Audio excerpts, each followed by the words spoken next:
Hey, what's up, Gareth? How you doing, man? Oh, you're muted. I can't hear you. What's up? Let me get my cam on. What's going on, Aiden? What's up, Derek? What's going Hey, on, how Jeff? are you? Right on. You have Derek, you have your onboarding call today with Stubbs, don't you? Yes, sir. Right on, man. Sweet. Great. We Right moved on. it up. Right on. Aiden, how you doing today, man? Doing good. Wait, let me zoom in a bit more. Good. What about you? Doing all right. I am alive today, which I am stoked about. I almost died in a fire last night. So stoked to be here. Whoa, what happened? I was at this Airbnb and there was an electrical fire. And before I had gone to sleep, like I had noticed, like in the air, I was like, wow, it's like something smells like plasticky, burning. Like that's kind of weird. Like I thought something was off, and so I opened the windows and I turned on the vents and the fan and stuff like that.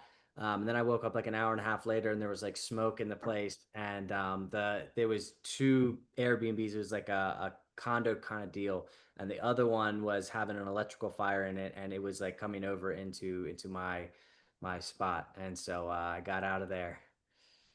Holy, sounds like a wild night. Yeah, I got like maybe 2 hours of sleep last night, so forgive me if I'm a little bit slow today. But are you all right? Like nothing hurt or so? Yeah, yeah, all good. Got the dog out, got all the stuff out. It was all good. Right on. Sounds Sweet. good. For 2 hours of sleep, you look great, honestly. I appreciate it. Right on. How have you been? I've been well. Thanks for asking. I'm glad you're okay. Right on. Sweet. Right on, crew. Well, does anybody have any specific topics that they had questions on, or should I just start firing from the hip? All right, cool. We're gonna go from the hip. So Gareth, tell me what's going on, man. Where are you at with the process right now? Still doing a few mock calls. Had a great one today with Jennifer Twig. She's Okay. fantastic. Just kind of working through and identifying some of my problems and working on those things. So yeah, Nice. What are your biggest struggles right now with the mock calls? just kind of framing my script myself, making little tweaks to it, and making sure that I'm getting what I need as far Hmm. as discovery, and also active listening. I got to get that together. So yeah. Yeah. Yeah, the active listening is a huge one. That'll build the Socratic dialogue where it just like makes sense what question you're asking next and so forth. Yeah. Yeah. That's exactly where it is. Just making sure I'm asking the questions in the right sequences, you Yeah, know, man. to build it Where up. where are you at right now with like the interview and like looking for a job process? Well, again, I haven't started yet.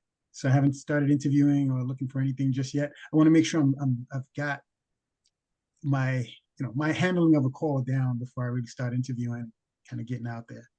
I'm not afraid. I just want to make sure I'm doing it right, doing it well. Yeah. Yeah, that makes sense. Either way, man, like, inside the Facebook group, if you see like job opportunities, like I would recommend to just take an interview or two, right? Just based off the fact of like getting that experience in, because when you first have your first interview for a real opportunity that you really want, you don't want to show up like a deer in headlights. So you don't want to Right. wait too long and like, and then take your first interview off like your dream role and then not get it because you were like super nervous in the call. Gotcha. Understood. Oh, sweet. Derek, tell me what's going on with you, man. Where are you at in the process overall so far? I'm just getting into the educational part of it. Uh, uh, Michael has given me some direction on one of the scripts to start reviewing, reading through it, and has recommended a new individual that came on to the group about the same time I did last week. And we're going to link up and start going over the scripts and everything like that. So, but in the week, I should have everything done and wrapped up and ready to start being tested and work with people on here to dialogue with. Nice. Right on. Well, do you know maybe of like any types of businesses or any types of offers you might potentially like to work with? I haven't really had that conversation yet. My background is in recruiting and staffing, so that's my strong point and what I've worked in the past. So that's one area of expertise, but I've been in food and beverage and coaching and things like that for and the different management roles I've had. So all those different areas I'm comfortable with. It's just getting to know the script and how to communicate with people and be able to open them up and get the correct answer out of them that's needed to continue the conversation. But overall, again, just getting my head wrapped around the scripts and how to pull that information out in a short amount of time instead of wasting each other's time. Yeah, yeah, that makes sense. There's a lot of setters that I can think of that their calls are like 45 minutes. I'm like, man, you should have just tried to close this person already, you know? One thing that you can do if you are interested in just kind of like looking around at opportunities while you're going through things is Mhm. you can use this tool here. If you just type in Meta Ads Library, Yeah. it'll be this top one in the search results. And you go inside of here, there'll be a couple of options before you can search. Now, I guess where are you at in the world? Daytona Beach. Okay, cool. All right, sweet. So you could just do United States, but like for instance, if you were gonna like move to Europe or Australia, you could change this. This is simply Okay. just where the ads are being targeted to, right? So generally, if Okay. you're in a specific time zone, you want to work on the time zone related to those leads. So United States, then ad category, you would just do all ads because if you niche yourself down inside of one of these, there can be opportunities you could miss. And then you just do all ads. And then from here, you could type in anything that you're interested in, right? So Oh, awesome. uh, like anything really with the word coaching in it will like really align with that. But like you could do, um, oof, you could type in recruitment and just see what comes up. This will be probably a pretty broad search. Yeah, 1900 results, right? So that means that for out there in this space, there's 1900 ads for X amount of businesses. Now, some businesses might be running multiple ads. So, you could probably safely say there's probably at least 1,000 businesses here, right? Right. And you can scroll through these. Oh man, hold on. I messed it up. So you could scroll through here and you could look at like different opportunities for recruitment. Like you could get more specific with it. Like if you were wanting to do like sales recruitment, right? You could Mhm. get pretty specific there. Yeah, 130 results then, right? And so you could go Right. through here and you could look into the different businesses that are running ads. The reason why I like this so much is because you're only going to be looking at businesses that are running ads. And as an appointment setter, you really only want to work with businesses that have inbound leads. It's the only way to have a predictable, consistent income. The second you're doing Okay. cold calling and all these other things, it can be a really big roller coaster. Right. Yeah. As you And I said in your do training. also, oh yeah, yeah. And then I also do inside of the course here, let me just pull this up. This might give you some more ideas, but if you just type in niches in the search bar and you go to classroom, you can do the done for you list of businesses in the high ticket space. And I have this Okay. doc here with over 300 niches of businesses in this space. And what you could do with this is you could take any of these and you could put them into the Meta Ads library to see what kinds of businesses are related to these things. So I know it's a lot, but like some people ask me, they're like, how many businesses are there out there? Like how many different kinds of businesses are there? And I'm like, well, here's a list of 300, so like whenever somebody's like, how big is the space? I'm like, well, here for starters is just 300. There's a lot more than just this. But like I categorize them out as well, like business entrepreneurship, marketing, branding, so on and so forth. Okay. So the other thing too that I really recommend within this, and it's something I've personally done, is let's say that you're personally interested in building passive income or you're interested in real estate investing. I would recommend because if you're interested in that kind of stuff, you're not going to have a problem talking about it all day to people on the phone if it's something that you're interested in. And when you work for a company that's selling a product like that, you get to see behind the curtain on what all the clients in there are struggling with, what things are working really well. You get to go through the course for free. You could attend the group calls for free. You could have a lot of insider information, and then you could go do the thing yourself, right? So it's almost like if you wanted to buy a course, like if there was ever a program out there that you're like, oh, I would want to buy this, like try to go work for them now, right? Try to see if they Okay. need appointment setters for their company, because then you could just work for them and learn it for yourself. Um, and at the same time, too, if there's like a specific alleyway of like businesses you're interested in, like helping people start Airbnb businesses, helping them start passive income streams through ATM businesses or vending machines, or like acquiring like laundromat businesses, that kind of stuff, you'll find that you could take some of the clients you sold in your last offer and resell those same investors into the next offer you have sold in. And that is really powerful. If you show up to a team and you're like, hey, I actually already have a stack of investors that I've worked with in some of the last businesses I've been a part of, and I could probably sell these people into the business as well. Like that's like, wow, like this guy's going to come in with leads of his own, which is like really impressive. So if you ever get on the phone with someone that's like a really big investor, that kind of deal, and you're working in that specific niche, I highly recommend that, because I worked with I worked with an offer that helped people start a multifamily real estate business, and I sold a lot of clients into that. When I left there, I went and I worked with a company that helped people start passive income through an ATM business.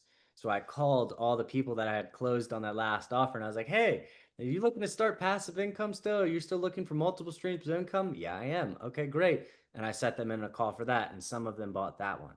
And then I went from Yeah, you there said to, oh, what's yeah, you that? said that you did 28 people of the 59 that you did were Yeah. passive.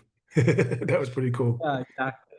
So it'll bleed over. So like if you pick an area, kind of like a business kind of niche like that, you can definitely like bleed over like, past clients from other offers. Right on, man.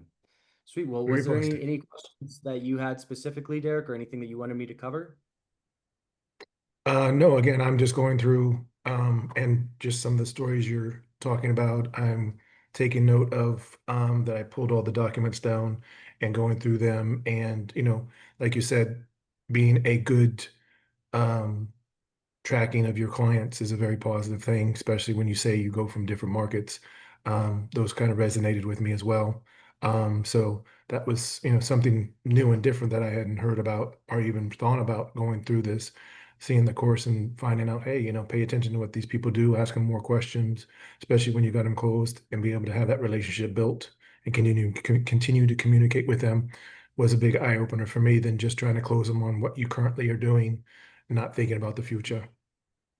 Yeah, yeah. And that was like, I didn't even realize I was doing that when I first started either.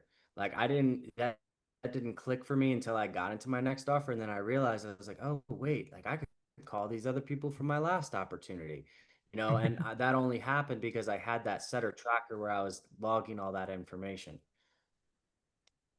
Oh man. So no, it's just Sorry, going through and learning that stuff. So uh my Wi-Fi over here, guys. This different Airbnb they switched me into is not the best for Wi-Fi today, so I've been battling it a little bit.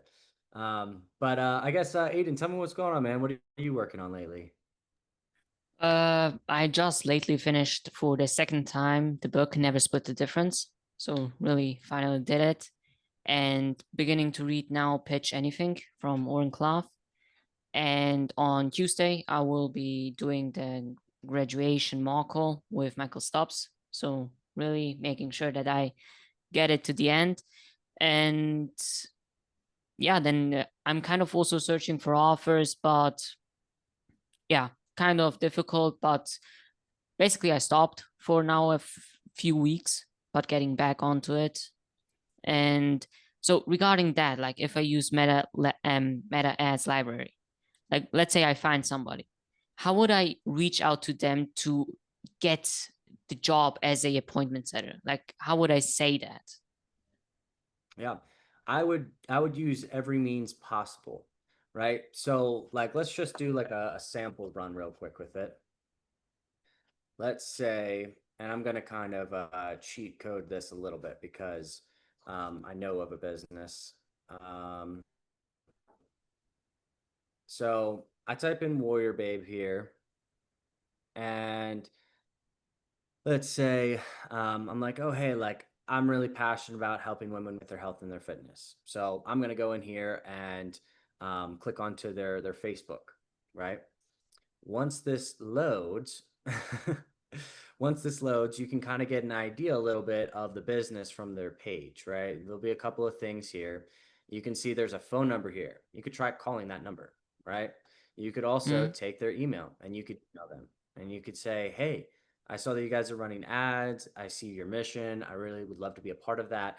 And just for a weird side note, this business only hires women appointment setters. So like this is just an example, right? So like this one would be like probably a one-off situation, right? But you would email them and say, hey, I saw what you guys do to help women out with their health and their fitness. Really passionate about that as well. I'd love to be a part of your mission. I'd be curious to know when the next time you guys are hiring appointment setters is, right? So you'd email, you'd call, and then you could also go onto their website because their website link is here as well. And let's see, let me take out a couple of tabs here, see if we can load a little bit faster. There we go. Now, remember, like a lot of these businesses will say apply now, but this isn't apply now to work with them. This is apply now to get coaching from them, right? So you could go through their website, check out their kind of stuff that they have. A lot of times at the bottom, there'll be about us. Here's a contact us, right? You could go in here and you could see these different questions that they have the answers to already, right? Wow, this contact us is not that great on this one, right? They just kind of they funnel you right into booking a call, right? Careers. Oh, look, this one literally has a careers tab. Join our team, empower women, transform lives. So you could literally apply to this company directly off of their website from here on the careers tab. So now you've emailed them, you've called them, you could even go back over here into the Facebook and you could message this Facebook account directly. You could also go through their stuff, and if you understand who the business owners are from going through their content, which the business owner here it's Nikki, I think it's spelled SCOTT. Let's see. No, I'm probably wrong. Let me look real quick because I think.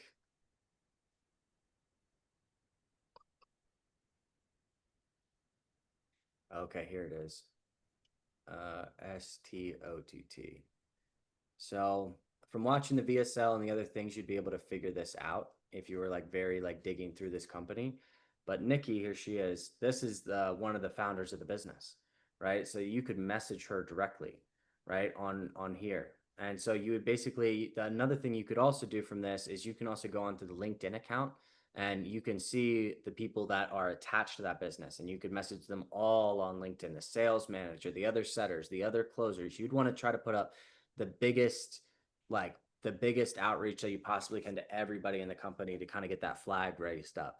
And when the business owners or the sales managers start hearing about this from like one or two other people, to be like, dang, like this person really wants to work with us. Like, who is this person that's pursuing us this hard? And conviction for the offer you're selling for is something that sales managers are really interested in. They want to bring somebody onto their team that's very interested in working with them. They don't want to bring someone on that's like, oh yeah, like this kind of looks okay. Like they want someone that's like on fire for this. They're like, oh my gosh, this is the best thing since sliced bread. I would love to work with you guys. That's the type of person because that's showing the intent level and how educated and how well they're going to be working for you. All right, thanks. So would you, for example, for like really showing the conviction, maybe doing even a Loom video saying like, hey, this is me like telling a bit about myself and so on? Yeah, you could totally do the Loom video, but just know, like, for instance, for me, like I get like 100 Facebook messages a day, right?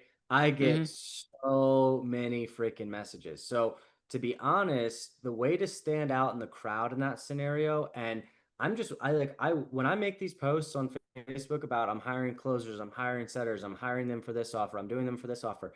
I'm just like waiting for the day that somebody FaceTime calls me or calls me on Facebook Messenger. I'm like, come on, just do it. Like, I'm just like itching for it to happen because it's the ultimate hack. And it's the way that I've landed all my sales director roles, right? Like, is literally just by calling that person that put that post on Facebook about their hiring X, Y, and Z. oh, they're hiring, boom, I'm going to call them right now, right? That lowers so much of the frustrations of the interview process because it's all postured in a certain way once it's actually in the interview, right? Versus when you just outright call them, you're like, oh, hey, what's going on? I saw your post on Facebook. I'm really interested. That is so different than what everybody else is doing. Because what everybody else is doing is they're sending those messages on Facebook. They're sending a 30 to 60-second Loom breakdown. Not that those things are bad, but anybody that really has a lot going on, like the likelihood of them getting back to a message like that is not, the probability is not that high. Versus like you're forcing your way to the top by like calling them. And curiosity generally always kills the cat with that scenario. Like for instance, the first time I ever spoke with Jeremy Miner or Eli Wild, I just FaceTimed them on Facebook Messenger. That's all I did. I just called them and they were like, I've never gotten a call on FaceTime Messenger before. I couldn't believe it. I had to know who like this was, right? Like it will definitely shock the person, right? So like do it with the right context. Like make sure you have questions lined up that you don't just like call and be like, and like not know where you want to lead that conversation. Have forethought into that conversation, right? I did that to Alex Ramosi once, but I had his phone number from somebody else, and I literally just called him, and I didn't just call him, I FaceTimed him, right? Like that FaceTime is super freaking powerful. Like generally, you're only FaceTiming your wife or your partner or your girlfriend or your your best friend or your mom or your dad. Like that's a very intimate call, and generally people aren't just like cold calling people through FaceTime. That is like a very bold, confident move to pull. So it shows like a level of character and comfortability you have with like doing that. Yeah, thank you a lot. Great response, dude. Yeah. Get an iPhone, Aiden. Bill. Right on. Sweet. What's going on, Bill? How are you doing today, man? It's okay. I just got ghosted by one of the prospects, but yeah, that's why I'm on this call right now. Yeah. Well, that's typically what high ticket appointment sales is like, right? Like you get paid to call people professionally, and sometimes you get ghosted like your last Tinder match. Correct. Right on. What kind of an offer are you on right now? Right now it's it's like a one-on-one program to help people who already have a cybersecurity certificate get a job, because a lot of people, even though they have loads of certificates, they still can't get a job. Yeah. Yeah, that makes sense. What's your like top priority right now? Is it like, what is it? Right now, I think it's to get better at DMing them, because we have two ways of getting the prospects. One is posting the candidate link on LinkedIn. The other way is to just message the people inside the school community and then get them on a call. And that part, I have no experience, and haven't seen that many videos or courses about DM appointment setting. So that's what I'm going to focus on for now. Got it. Are you in either of the school groups for setter to closer? Yeah, I'm in setters or closers. Yeah. Okay. Yeah, there is some DM appointment setting stuff in there. There's a couple of like hacks and tricks and stuff like that that we put in. But honestly, if you're doing that from school groups, like have you tried taking their name in school and searching them in Facebook? Oh yeah, I did it on LinkedIn. Okay. All right. Are you messaging them on LinkedIn? I'm messaging them inside the school community. Okay. What I would suggest is take their name from the school community and put it into Facebook and message them in Facebook, but also, Okay, I'll try that. yeah, FaceTime them on Facebook, though, is what I'd recommend. Oh, Really, at the okay, end of the day. got So it. Can you a lot of times- FaceTime on LinkedIn? No. Oh, No. okay. And to be honest, the last time I checked my LinkedIn messages was probably like 2005. Like that is like the spam Okay. folder, right? Like I would Gotcha. just recommend grab their, because like here's the thing with school, most of the time the profile picture they use is generally most of the time the same profile picture they have on Facebook. So like True. you could just go into the school group where you're looking for leads, you could drop them inside of Facebook, search for them, find them, and then message them and call them. Okay, I'll do that. Yeah. It's 2025 cold calling through Facebook Messenger. So I just should I message them before, or do I just FaceTime them right away? FaceTime them. Okay. I'll muster up the courage to do that. Yeah. Yeah. And like the main key there is you don't have to muster up the courage and muster up the confidence. A lot of people like to talk about that. But at the end of the day, confidence is really reflected into like how comfortable you are. So if you're very uncomfortable doing that, you're not going to be confident while doing it. So I'd highly just recommend to being the most comfortable person in the room. That's the thing to focus on and just FaceTime Okay. them. And if you're really comfortable, Mm, casual, they're going to be like, what? Like versus if you call them and you're all like skittish and nervous and stuff like that, like it's gonna throw a lot of red flags. thanks for your tips, man. Yeah, no worries. Sweet. Right on, crew. Well, does anybody have anything specific? Anybody have any specific questions? Anything they're struggling with right now?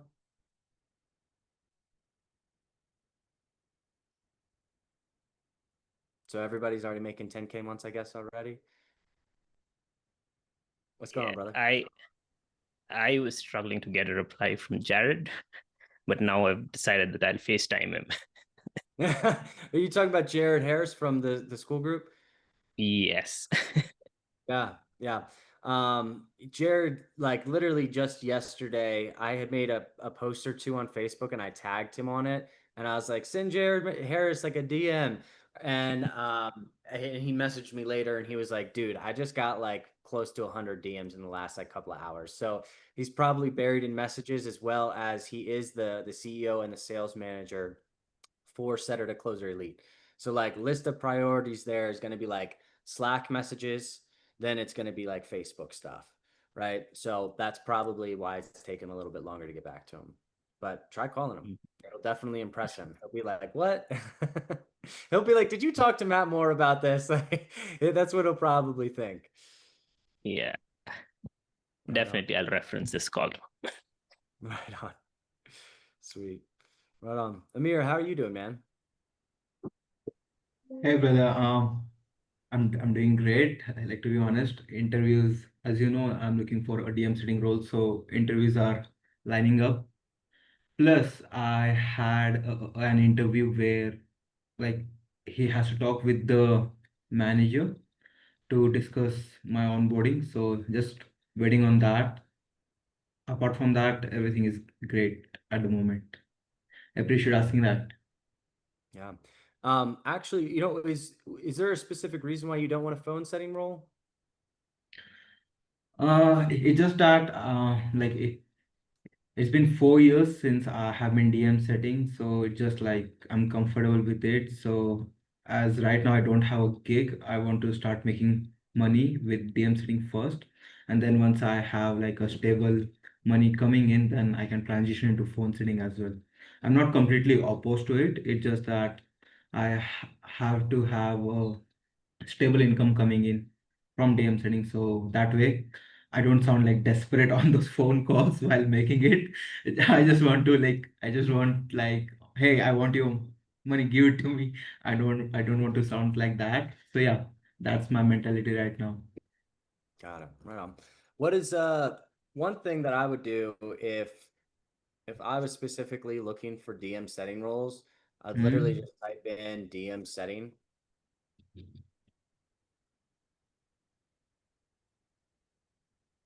I'd probably type in setter, right? And then Hmm. posts, and then most recent posts. And then now you can look at this one like 2 hours ago. If you're wanting to become a remote DM appointment setter, here's your chance, right? Pay per appointment role, right? And so this is how I would do it: is recent posts, and I would just search it. And this is the way that you're going to see the most recent posts. And Abdullah is all over the place in here. Um, so that's what I would recommend, man, is that you use Facebook like that in that way. You Hmm. could also put a date posted. Um, Hmm. and you could type in different things here. Like you could type in like hiring as well to get more Hmm. specific,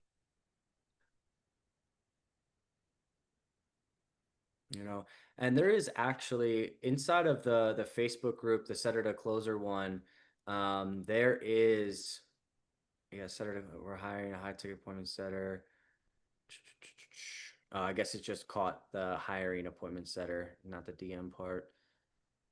David A. Lindsay. 5 to 50K, 10 to 20. That's pretty high expectations.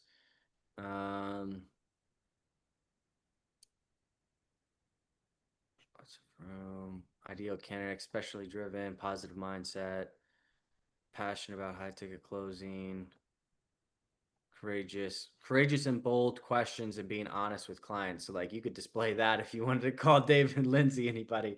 And I had willing in to my follow- mind. Yeah. It was, you want a game changer? Yeah. So that one's not bad. Here's another one. DM appointment setting, preferably US, UK, Canada, but that doesn't stop anybody. What's going on, brother?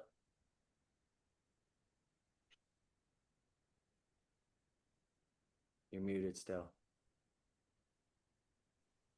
Yo, Matt. Yeah. Yeah. You can continue, bro. Like, Did you have a question? yeah, I have. Like, you can after you're finished. Like walking through him. Yeah. Tell me what's up. Yeah. Okay. So I'm curious about, like, I wrote some questions and more about the discovery part, Matt. When you ask, like, first the question, like, hey, what stood out to you in the ad? Like the first question, how would you handle the conversation? Like if the lead shared right away, like a long story, like for example, they shared what they're currently doing for work, their pain point, what their goals, and a bit of urgency. Like, how would you handle that? Would you book them right away or what? Well, here's the thing is that if you ask a question and the person just like word vomits and gives you like all this kind of detail and all this kind of information, if you don't have like a clear understanding still of where they're at now and where they want to go, then you probably shouldn't. You don't want to set somebody until you have a very clear understanding of where they're at now and where they want to be.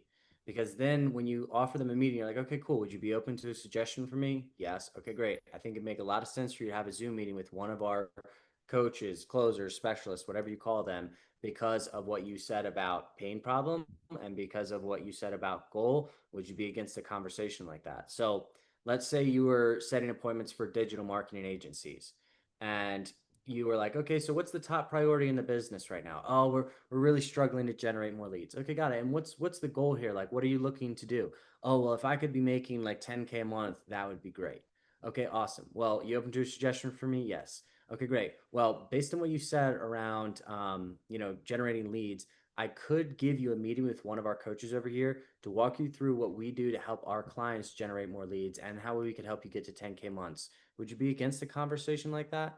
No, not at all. And now you're giving them an appointment based around the things that they specifically want. Right. So if you don't have those pieces of information on what they want and what they're struggling with, like, why are they going to take an appointment from you? Like, what is that going to do for them? How is that going to help them? Like, are you going to be able to get them what they want if you don't understand what they want? Right. And in the high ticket space, something that people really glaze over, like I see this over and over and over again, is that people don't recognize when somebody says, oh, what I want, or I really want. Whenever somebody says the word want, that is super important. That is the key to giving them the next steps, right? I really want to make 10K a month. Okay, great. Let me give you a meeting with a coach to show you how we've helped other people make 10K a month as well. Would you be against a conversation like that? Nobody's going to be against that because they're telling you that's what they want, right? So whenever somebody says something about that, that's super important. And the thing that you can show that you really value that they've shared that is, oh, okay, got it. So the main thing is you really want to make 10K a month. That makes a lot of sense. Let me take a note down on that. Right. And when they feel like you're taking notes on the things that they are saying, they're going to feel very valued by the things that they're saying to you, and they're going to give you even better answers naturally. Right. Like if I can see somebody taking notes and I see that happening, I'm like, ooh, like I'm going to turn the burner up. I'm going to start coaching even more. I'm going to start giving more information. For instance, Gareth right now, I can tell he's taking notes. The second I saw that, I naturally just started coaching more and giving more information. It's the same way in the set call too, is when they know you're taking notes and they feel like their words are very valued, they're going to pay attention to that. Right. Okay, take note about that, Matt. Yeah, and also like the tie downs and recap part. Like, how do you do the tie downs and recap part? Like, any general rules for that? Like what? Like tying down at the end of the call? Yeah, like at the end of the call, like you know already their pain, their goals, like more about wrapping things up. Like sometimes because I during that part, my weakness is I tell a lot. Like I just want to narrow it down, like tell them what's important, something like that. So I'm having a hard time like doing that. Okay. Well, so like I'm going to throw out a random piece of coaching and then I'll answer that. So let's say that somebody is telling you, for instance, let's talk about like a weight loss offer. And they're like, "Oh, well, like I really don't want to take pictures of myself anymore. I don't feel good about that. And I don't like to go out to the pool anymore and wear a bathing suit. And I don't like this and I don't want this and I don't want that. And I don't like this and I don't like that." And they give you all these things like that. And they've said all these things. And so you've asked what the goal is. You're like, "What's your goal overall?" Well, like, I really would like to be able to take pictures of myself. I'd like to be able to go to the pool. I'd like this. I'd like that. Okay, got it. And this is like pretty high level. This is what you'd want to be doing in a closing call is okay, got it. So it sounds kind of like, the reason why you want all those things, and correct me if I'm wrong, but is it coming from a place of self-confidence? Like you want to actually, what at the end of the day, what you really want is to rebuild your self-confidence. Yes, that's exactly what I want. Right. So you have to pay attention to when they're saying the things that they want because there's an emotional reason as to why they want those things. Right. So like, oh, I Mm, really want to make 10K a month. Well, why is that important to you specifically? Oh, because I want to provide a better future for my kids and my family. And what will that do for you? Oh, well, like, I'll be able to be like change my family legacy. I'll be able to do differently for my kids. But like it sounds like, emotionally wise, like what would that do for you? Oh, well, like it would make me feel like a really great role model for my kids. Got it. So really what this really means to you is making 10K a month is what you really want to do at the end of the day is be a good role model for your kids. That's what you really want. Yes, that's exactly what I want. When you say that to somebody and they're going to feel like you understand what they want, then at that point, like 10 out of 10, it's the emotion behind the goal, right? So the goal is making mm, 10K a month, but what's the emotion driving that? Like why is it that they care about that? Or if it's weight loss, well, why does it matter to you specifically, right? So that's why that question is really overused. And what you're actually looking for there when you ask that question of, got it, and that's a really great goal that you want to lose like that 50 pounds, but why is that important to you specifically? Oh, well, it's important because I really feel insecure and I want my self-confidence back. Oh, okay, got it. So what you're looking for whenever you ask that question, why is that important to you specifically? You're looking for the emotional reason, the emotional driver behind why that's important to them, right? So they might give you some flatlined answer like, oh, well, just so I could have more vacation time. Oh, okay, got it, right? But like you still should keep on digging there for that. Um, your other question, I'll give you something pretty powerful. I manage three different, four different appointment setting teams right now. And something that has helped increase the show ratio in all of those businesses by around 10% each of them is this part that I added to the end of the script. And this is pretty advanced. Okay, like this is not something that I would recommend unless you're good at sales posturing the right way or sales positioning the right way. Okay. So this is the end of the call. You just booked them into a meeting and you're like, okay, got it. What do you have going on for the rest of the day? Oh, I'm doing nothing. Where you're not going to be distracted for about an hour. At Spot Locked In, you'll be speaking with Cody, who's an absolute expert at situations like yours. And I think you're really going to like what they have for you. Before I lock that in, let me get a few final requirements to help you get the most out of your call with Cody, if that's okay. Yeah, that's okay. Okay, great. So that Zoom will be focused around your goals. And if everything is aligned and Cody is confident you will be a great fit for the digital leasing rental method program and the community, you'll get into how we can help you achieve your goals. Now, the coaches don't offer a spot to everybody. All right. But everyone does get a ton of value from those calls. So my best advice is to be ready to take notes somewhere you can sit down in a quiet place. Will that work for you at 3 p.m. today? Yeah. Okay, great. Solid. So you should have a confirmation email with the details of the time of your meeting and the Zoom link. Did that come through? Yeah, that came through. Cool. Have you used Zoom before? Right? If they haven't, walk them through like how to use it, right? And then great. Cody will see you today at 3 p.m. Looking forward to hearing from how that goes. Just this little snippet at the end of 4 different setter teams increase the show ratio for all of those by 10%. So I just dropped, oh man, it's over by 300. Let me copy, erase, dang. Let me try again. I'm going to take this snippet and just drop it into the Zoom chat here so you guys can grab it out.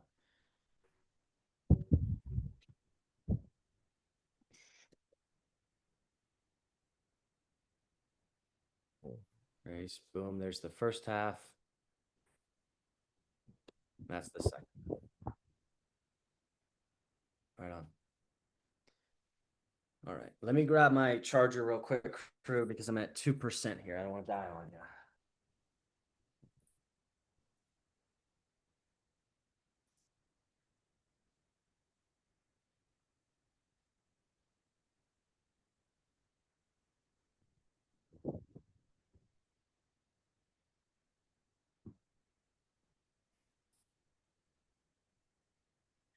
All right. Forgive my ignorance. I've always pronounced your name incorrectly. Is it Carmia? I'm close. I'm not on point though. Hey, it's Karima. Karima. Oh my gosh. I'm gonna get that, I promise. But what's going on? How are you doing? Don't worry about it. I'm doing well. How are you? Doing all right. What's your question? So I want to ask how to figure out if you're on a good offer or if you're with a good team. I know there are metrics like if a company is making 100,000 a month and there's one closer that's making 10%, then they're on track to making 10K per month. But there are a lot of factors that go into, whether the offer is good, whether it attracts people who actually have money, and whether those people want to follow through with like the offer, and whether the closer is doing their job right. So I'm kind of in that position where I'm not happy and I'm feeling like I don't know where to go from here. I don't know if this is how all offers are and people just get lucky. So that's where I am. Yeah. So I have some really great stuff for you. Some really great stuff. So the first thing is this.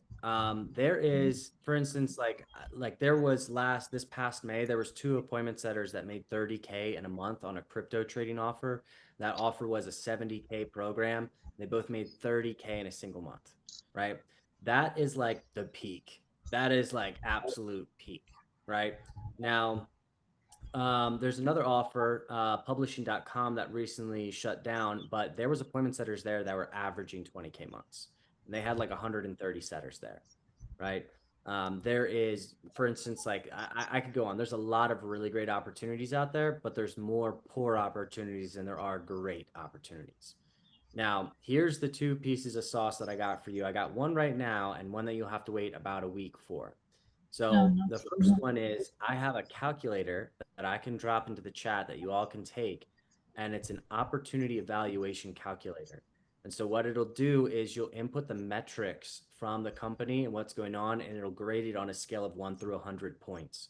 And so you'll be able to tell from that calculator whether it's a good opportunity or not. It's literally called opportunity calculator. Sometimes it's a little bit wonky. I'm in the process of building it out, so you might have to fidget with it a little bit. I'll drop that into the chat.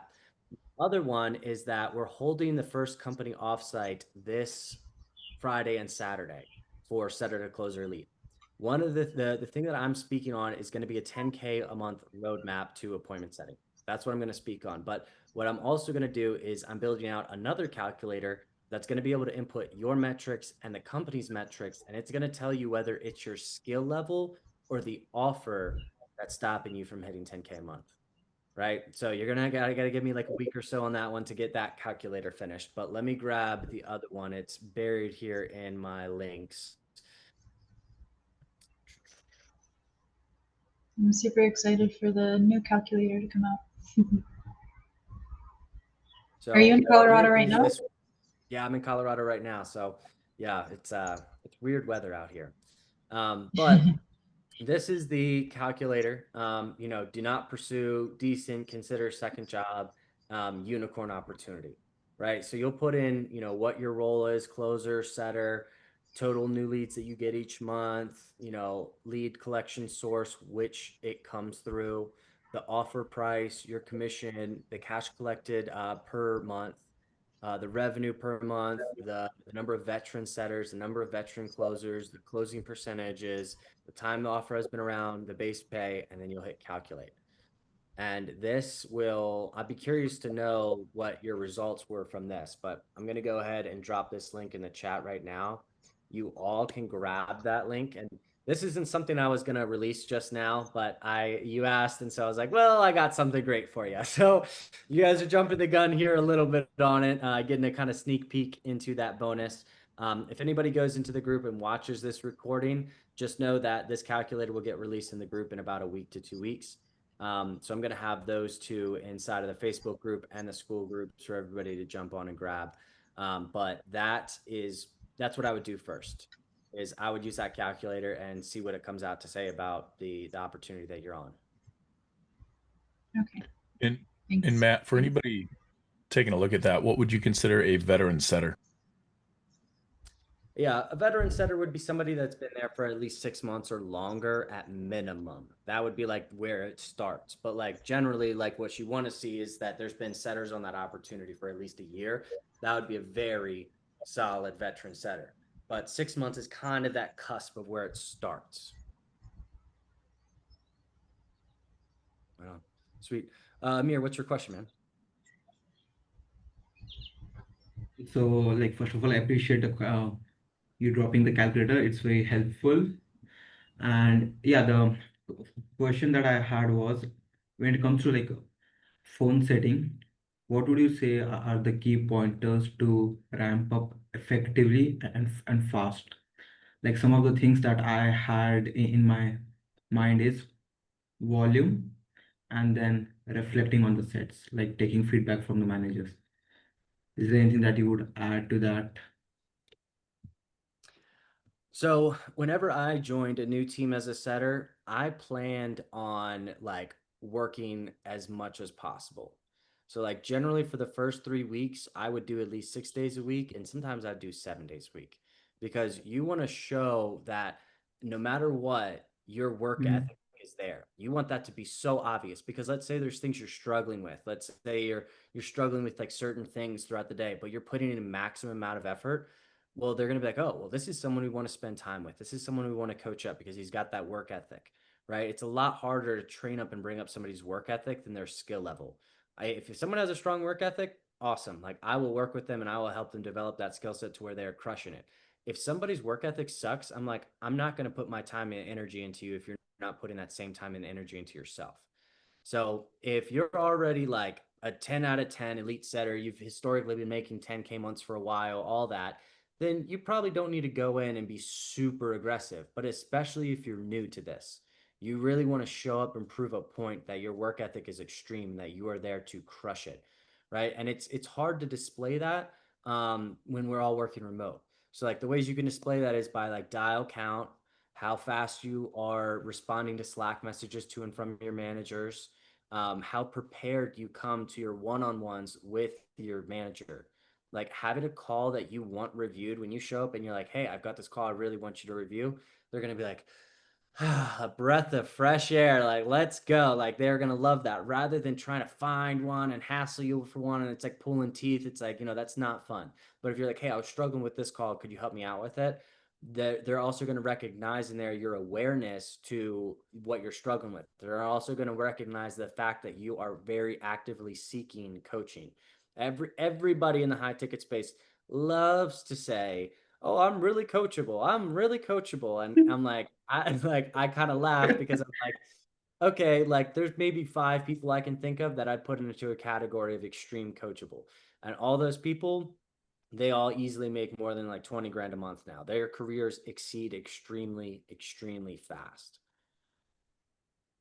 So one of a philosophy that I learned from my older brother, he's 10 years older than me. He got into this space before me. And one of the philosophies he gave me was stay in a constant state of learning, growth, and development.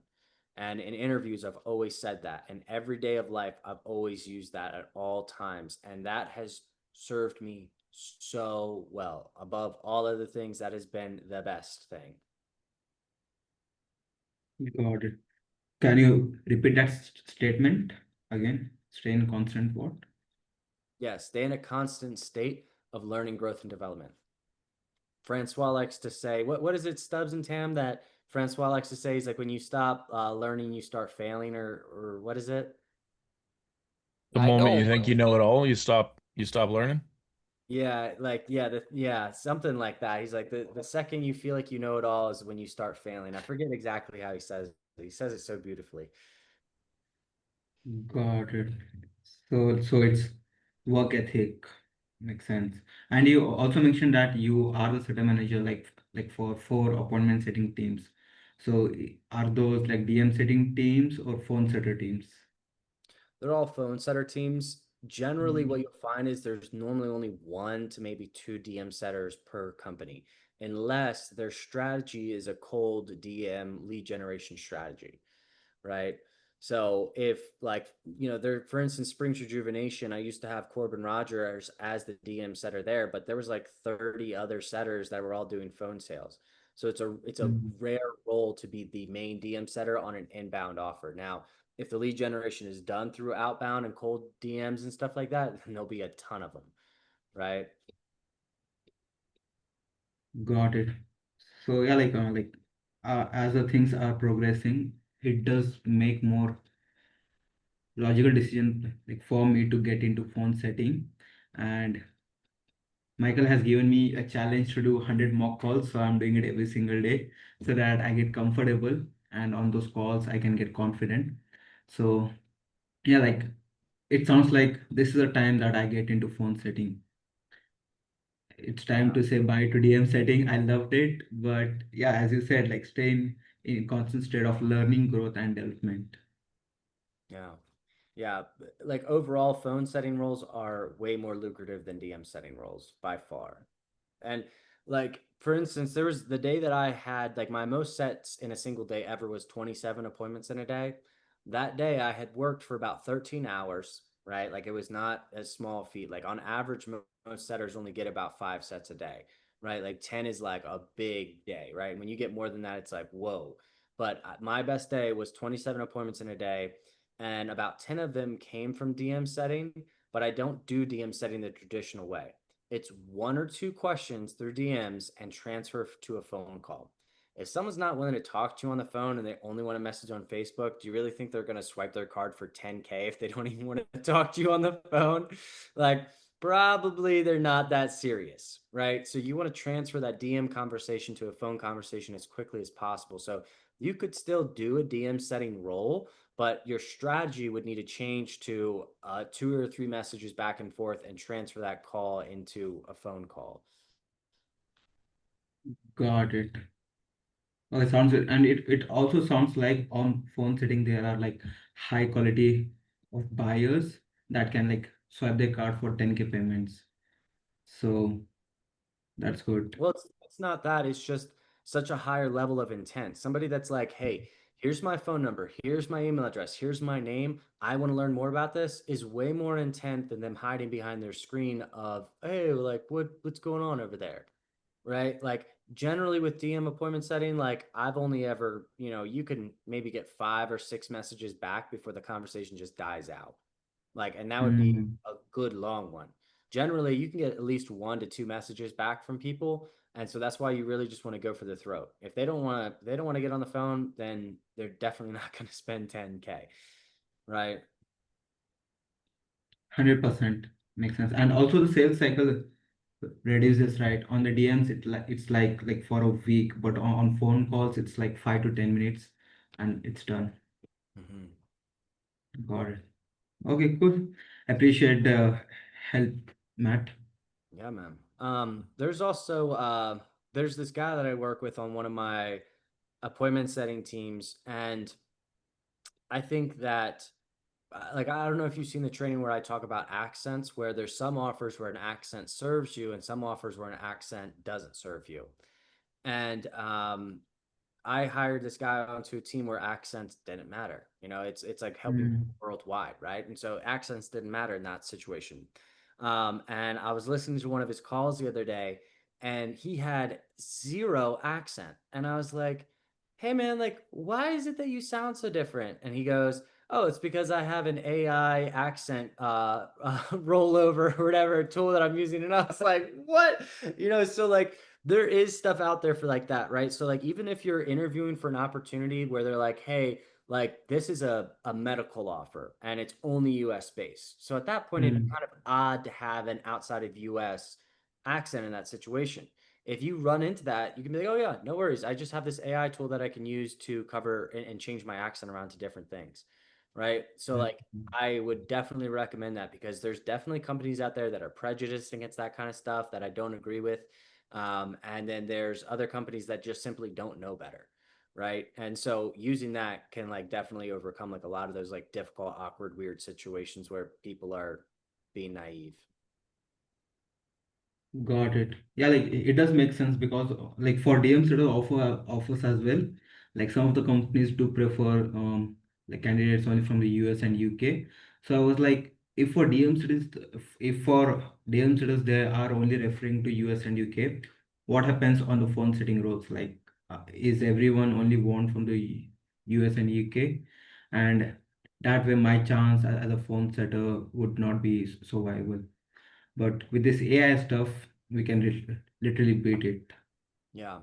You know, and the thing that's frustrating too is that like, you know, take for instance like India, right? Like people with an Indian accent, they get like prejudiceness against them for the reason that people will come up with a scam, right? They develop this kind of like a scam opportunity, and then they hire a call center in India that's as cheap as possible.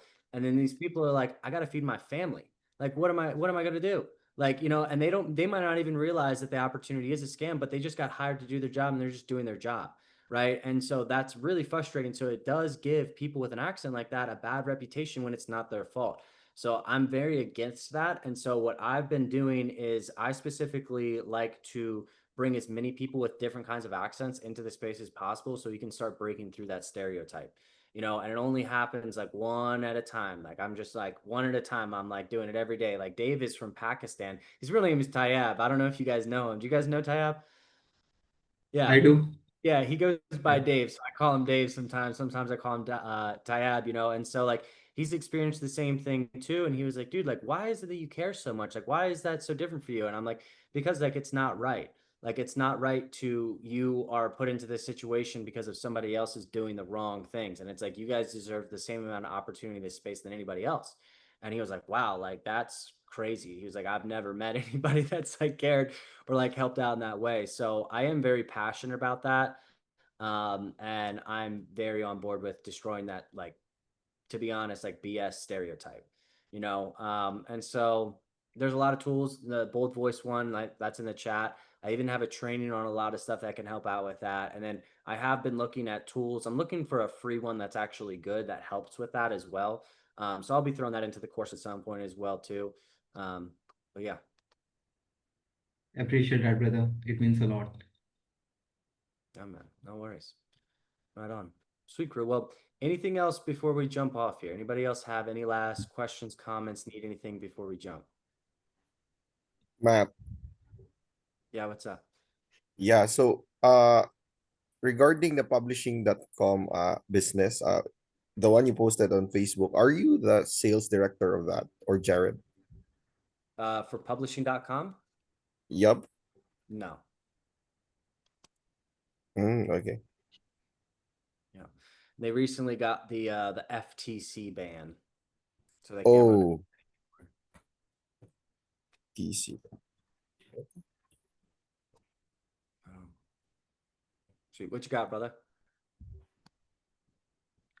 Yeah, so you mentioned like not everyone is coachable, but they think they are coachable. What would you say are the character traits that make someone coachable? The biggest thing behind it all is taking action. If I give you coaching and you keep coming back for coaching, you keep asking for help and you're not taking action on the things that I've given you, I'm like, well, like it's pointless to give you coaching because you're not going to take action on those things. Right. So the people that they ask me for a book recommendation, I give them that book. And then like a day, 2 days later, maybe a week later, they message me like, dude, I read this book and here's what I got from it. I'm like, oh, like now I want to give you more of myself because you're actually going to take action. You're actually valuing the things and taking action behind those things. Right. So like things like that, or, if you're a setter on the team and you want a call review and you go and you get a call review from your manager and you're like, okay, great. So the top 3 things I need to work on are this, this, and this, right? And they're like, yes. And okay, great. Then you get on the phones and you practice those things. And then you send that manager that call later that day with the things that you implemented and the things you tried. And you said, hey, I implemented the things you said. It worked really well. Could you listen to this call and let me know what you think? Right. And you send that over to them. It's like not just about getting coaching once on the one thing, but it's reaffirming that you've been practicing it and that it actually worked and helped. Right. So like that's what I would recommend is not just like one level of, oh, hey, can I get this call review? And then that's it, but going a step further as well the second time around and being like, hey, look, here's the call that I did all these improvements on. Like, give me feedback from here now. Got it. Thank you. Yeah. Well, sweet. Last question, then I got to jump. What's up? Yo, Matt, last question. So I know I was given this feedback recently. Uh how to be more how to sound confident on the call and how to have more energy on the call. Like any general tips for that? Yeah, like being comfortable. Like that's the first thing. Like if you're really comfortable, you're gonna sound a lot more natural. You're gonna do a lot better. You're gonna be a lot more confident, right? Also, think about how somebody would greet you if they were very shy. It'd be like, "Hi, how are you? I'm Matt." Like it's like very like, oh, like it's a little bit awkward there, right? Versus if you're Okay. like, "Hey, what's going on? It's Matt with Setter to Closer. How you doing?" Right? Like there's a difference in the tonality, right? And really that excitement comes, you're not going to be excited about something if you're nervous about it. And the brain is actually really interesting with nervousness and excitement. It can't tell the difference between those two. So if you're ever feeling anxiety and anxious, what you need to tell yourself and repeat to yourself is, I'm just really excited. I'm really excited right now. I'm really excited right now. And that actually flips your brain. And your brain then associates it as, oh, I'm just really excited.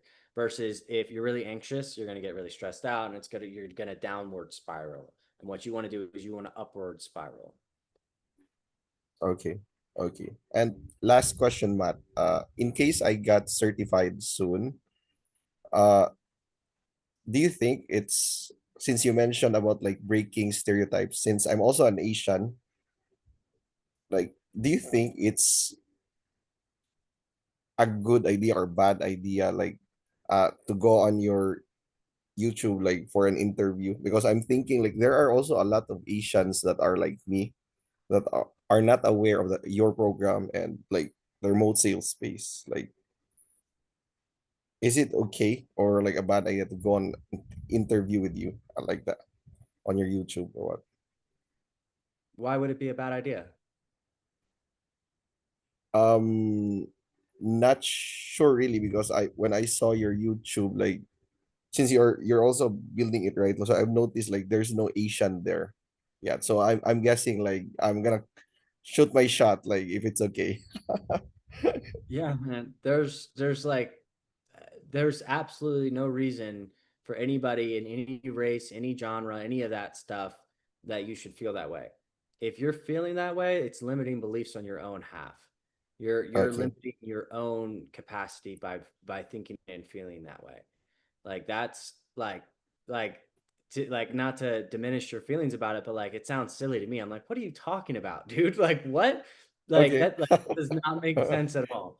Just to let you know, like that does not make sense. That idea does not serve you. Throw that idea out in the trash can. That idea Okay, does I not. will now. Right on. Awesome. All right, guys. Well, I got to jump. Let me know in Slack or sorry, not Slack, in school if you need anything, and I'll catch up with you guys later. See ya. See you.